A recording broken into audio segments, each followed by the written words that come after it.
What's up, my friends? This is Tracy Allen, aka the Cremation Lady, and today we're going to talk about something that was similar to last week, but a little bit different. So last week I talked about how Justin Bieber, at the age of 22, decided he wanted to put his prearrangement plans in place that early. And I said that his inspiration was the late, the great, the one and only Muhammad Ali. And Muhammad Ali was such an inspiration in so many ways. And so I want to share a little bit about him and why he put his plan in place, how he put his plan in place. And just some really interesting things that I found out as I researched it, because like I said, I wanted to talk about it since I talked about Justin Bieber following his lead. Well, let's see what motivated and how Muhammad Ali did what he did. Muhammad Ali was born Cassius Marcellus Clay Jr., and he was born in Louisville, Kentucky, January 17th, 1942. Amazing man.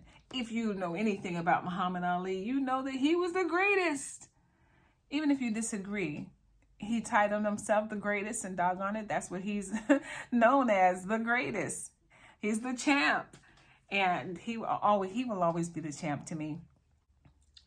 In my household growing up, it was my grandmother, my mother, and myself. Now, my grandmother had my mom when my grandmother was 40 years old.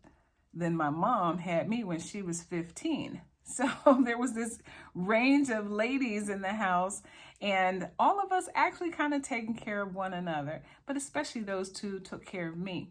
So when Muhammad Ali would come on for a fight, my mom and grandmother would watch the fights. Now, they weren't into everybody that was boxing, and boxing just wasn't a big thing in our household, but Muhammad Ali, that was something special. So we would watch him and listen to him, and he was just amazing. And even as a child, I thought he was a good-looking man. He was a fighter for civil rights before he passed away, human rights before he passed away. A lot of people saw him as someone that was only for Black people. And, he started off fighting for Black people because there's so many things that were happening, especially back in the 60s and 70s, where things just weren't fair. And he wasn't feeling it, so he fought against that. But in the long run, he wanted to make sure that everybody, not just one race, but the human race, that was the only race that he cared about.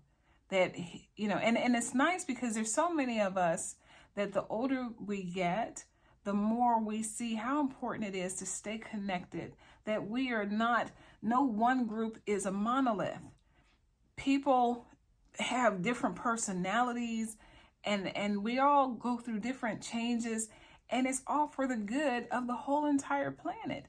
If the creator himself felt like there should be different trees and different flowers and different people, then why are we hating on any group of people, especially when it comes to their skin color? That's crazy to me. I won't stay on that tangent. I'm just saying that Muhammad Ali was someone that believed in making sure that fairness was worldwide, not just one race. So when he thought about his final arrangements, he wanted to make sure that anyone that admired him in all of the years, that his legacy was able to be on display. Those that loved him and wanted to see him, pay tribute to him, he wanted to make that possible for them. So even though he was from Louisville, he passed away in Scottsdale, Arizona, he had his funeral, the proceedings and everything in Louisville, and it was broadcast. He had all kinds of important people that came in for this. People flew across the world to be there for his service, and it was pretty amazing. And I think I can kind of remember seeing a little bit of it on TV as well. So these are the types of things that he was thinking about. Hey, what do I want my legacy to look like? When we think about the fact that someday we're not going to be here, how do we want to be remembered? Do we want a celebration of life? And if you want a celebration of life, what do you want that to look like? Not everybody wants a celebration of life, and there are celebrities that had no fanfare whatsoever. So we're going to talk about those another time as well. But if you are someone that would like to have people show up, how do you want it to look? What kind of things do you want to happen? And one of the things that I found that was very interesting about all of this was Bob Gunnell was the family spokesperson. And Bob shared in another video, he was talking about how Muhammad Ali had been planning for the past 10 years prior to his death. But he had gone in for a consultation. Like every year, all of us should be doing this, you guys. But every year, we need to look at the information that we have on file and make sure that we update stuff. What's your health directive situation? Your trust situation? Do you have a will? Do you need to update that will? Have there been people that have passed away? Are you remarried? I mean, there's all kinds of things that make you want to go back and check. Are you still getting along with the people that you put on your will? Are there new people that you want to add? So every year we should be updating that information. Muhammad Ali actually went in to sit down with Bob, and that was 2 weeks before he passed. And it wasn't, his health wasn't changed. He didn't feel bad or anything like that. It was that annual time to review what he had on file. So he went in 2 weeks prior to him passing away and updated some things, and then he passed. I thought that was so powerful. Again, he had been planning for 10 years, and then when the time came, everything was already planned out. There were no questions, made it all super simple. And for him, he wanted something more elaborate than what a lot of people want these days, but that was him, right? And since he took the time to sit down and actually get these things together, how easy does it make for the family? All they had to do was follow suit, right? He already had everything in place. This is what Muhammad Ali wanted.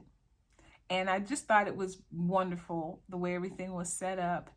And it's a memory that stays with you, because when you fall in love with these different celebrities and stuff, and when I say fall in love, I'm just talking about you have a lot of respect for them, not literally, oh my gosh, none of that, but just, having a lot of respect for them. And I love watching a lot of the people that are my age, celebrities that are around my age, how they're mellowing and coming into this state of wisdom now. Absolutely love that. And as we start getting older and coming into that awareness, many of us are looking into planning. So if you still don't have your plan put together, make sure that you do this, right? And every year, like I said, sit down, review what it is that you do have in place. And if there's things missing off of your checklist, then make sure that you get those things checked off. I actually have a checklist that I can email you if that's something that you like, so that you can go through and just make sure that everything is up to par. There may be some things on there that you didn't even think about. So let me know if you'd like that. You can leave it in the comments and we'll work out a way so that I can get that to you. All right, that's all I have. I hope that you are having a fabulous Sunday. And so this quick little video, that's all there is to it. We're not going to go on and on, but we shall talk again next Sunday. And let's see who the next celebrity is who has put a plan in place that I can share that information or something. I'll figure something out to share with you guys, but we'll talk then, okay? So until next time, have an awesome rest of your Sunday. Ciao for now, you guys.